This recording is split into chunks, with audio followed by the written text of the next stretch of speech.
तर मित्रांनो, क्रिश अपडेट या यूट्यूब चॅनलवर तुमचं स्वागत. तर मित्रांनो, पावसाअभावी पेरण्या जवळपास खोळंबल्या आहेत आणि ह्या वर्षीच्या पेरण्या झाल्याच नाहीत आणि राज्यात केवळ 1% क्षेत्रावर पेरणी झालेली आहे. तर याविषयी आपण सर्व माहिती पाहणार आहोत. तर पाऊस कधी पडेल आणि पेरण्या आपल्या कधी होतील याविषयी सर्व माहिती आपण या व्हिडिओमध्ये पाहणार आहोत. तर माहिती पाहण्याच्या अगोदर मित्रांनो, तुम्ही जर पहिल्यांदा चॅनलवर आला असाल तर चॅनलला सबस्क्राईब करायला विसरू नका. तर मित्रांनो, आपण पाहू शकतो की मान्सूनच्या आगमनाला झालेल्या विलंबामुळे राज्यातील खरीप हंगामातील पेरण्या जवळपास ठप्प झाल्या असून 15 जूनची मुदत उलटून ही राज्यात समाधानकारक पाऊस न झाल्याने केवळ 1% क्षेत्रावर धूळ पेरणी झाल्याची माहिती कृषी विभागाने दिली आहे. तर आपण फक्त महाराष्ट्रात 1% पेरणी झालेली आहे आणि तीसुद्धा धोक्यात येऊ शकते. तर खरीप पेरणीसाठी आवश्यक वातावरण अद्याप निर्माण झालेले नाही.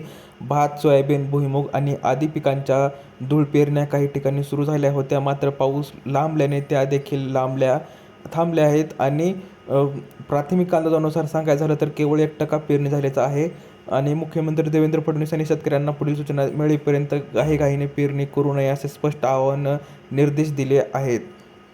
तर समोर आता दुहेरी संकट आहे की एकीकडे मान्सूनच्या प्रतीक्षेमुळे पेरण्या रखडल्या आहेत, तर दुसरीकडे धरणांमधील कमी होत चाललेला पाणीसाठा प्रशासनासाठी ही चिंतेचा विषय बनला आहे.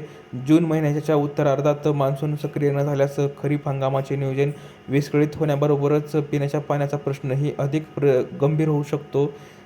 याचं टेन्शन आता सरकारला नवीन आलेलं आहे. तर पावसाची आता राज्यात हुलकावणी पुन्हा झालेली आहे. तर पुढे पाऊस कधी पडू शकतो? राज्यात पावसाचे अनुकूल वातावरण असले तरी पावसाची हुलकावणी सुरू असून पुढील 3 दिवस काही भागात पावसाची शक्यता आहे, तर काही ठिकाणी उकाडा कायम राहणार आहे. दरम्यान राज्यात मान्सून 8 जूनपासून एकाच जागी मुक्कामी असून पुढील 4 ते 5 दिवसांनी पुढील हालचालीस पोषक हवामान असल्याचे हवामान विभागाने कळवलेले आहे. तर सध्या मान्सूनची उत्तरेकडील सीमा म्हणजेच हर्णे, सोलापूर, हैदराबाद, आद्राचलम, कोरापूट आणि रांची या ठिकाणी मान्सून जवळपास 10 दिवस झालं एकाच ठिकाणी आहे. तर अशा प्रकारे सध्या पावसाचे अपडेट आहे शेतकरी मित्रांनो. आता बघूया पुढे मान्सून महाराष्ट्रात कधी येतो.